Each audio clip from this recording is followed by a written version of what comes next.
Svalbard is a group of islands located in the Arctic Ocean, about 800 kilometers north of mainland Norway, and is considered the northernmost settlement on this planet. With an area of about 61,000 square kilometers, Svalbard is inhabited by only around 2,400 people, nearly a third of whom are immigrants from 50 different countries. This is because residents from any country can live and settle in Svalbard without a visa, provided they have a job and a place to stay. However, even though it's open to anyone, Svalbard is not an ideal place for birth and death.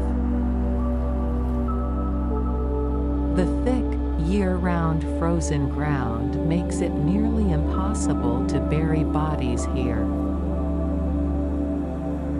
Bodies buried in Svalbard are likely to be well preserved and not decompose, so burials on these islands have been prohibited since the 1950s and continue to be forbidden today.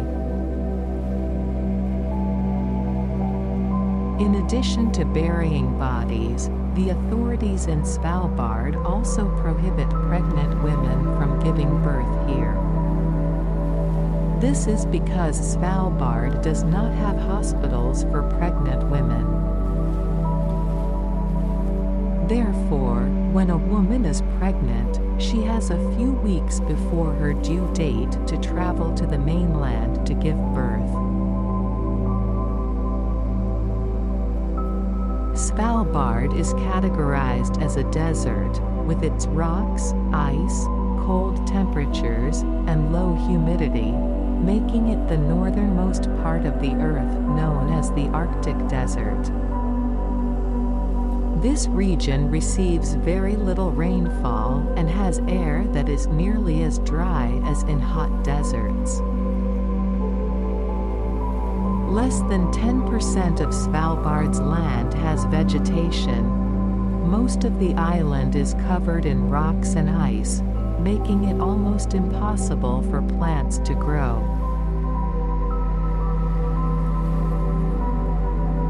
Being in the polar region, Svalbard has more polar bears than humans. It is estimated that there are around 3,000 polar bears in this area. Fortunately, polar bears tend to stay away from settlements, but when very hungry, they may approach human settlements in search of food. In a 2012 law, the governor of Svalbard required anyone traveling outside of settlements to have means to deter polar bears, making carrying firearms mandatory and items like flare guns highly recommended.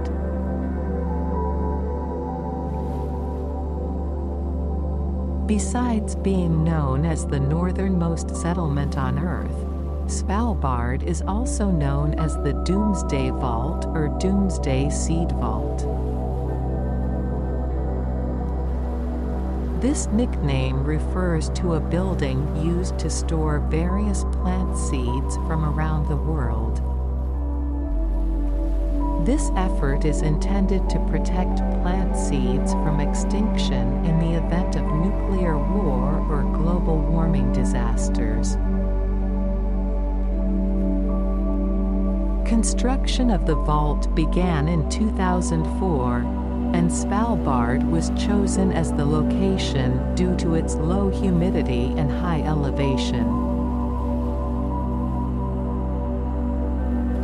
This ensures that the seeds stored inside the vault will remain of high quality. To prevent electrical failures that could lead to the loss of cooling for the seeds, the vault room is also located deep within a mountain of ice. This keeps the seeds well preserved, with storage tunnels over 100 meters deep.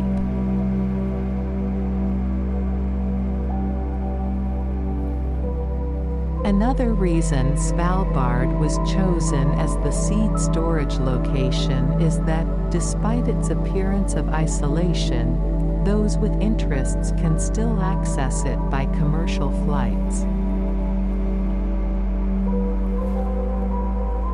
This makes it relatively isolated from human life, but still accessible.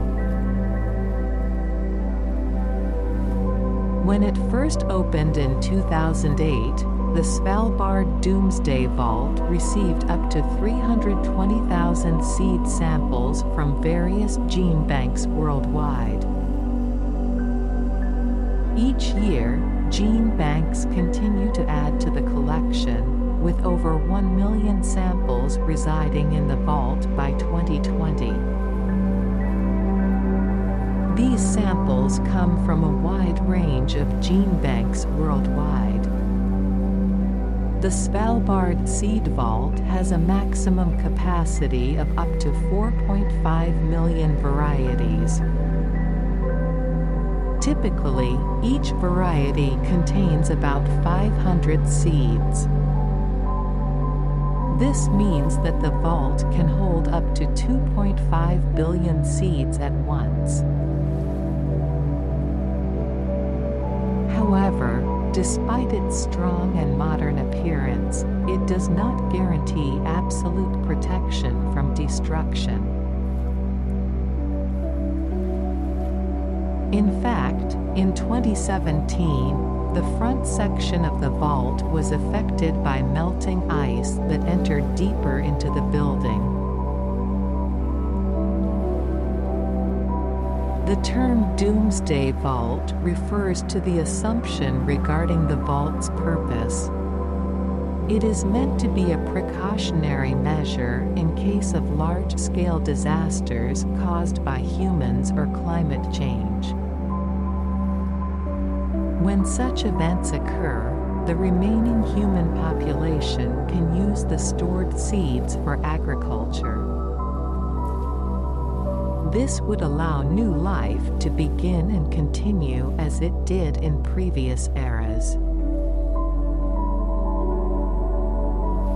Brian Lainoff, one of the project's coordinators, stated that the vault is unique because it represents a collective effort by countries worldwide for the future of human life.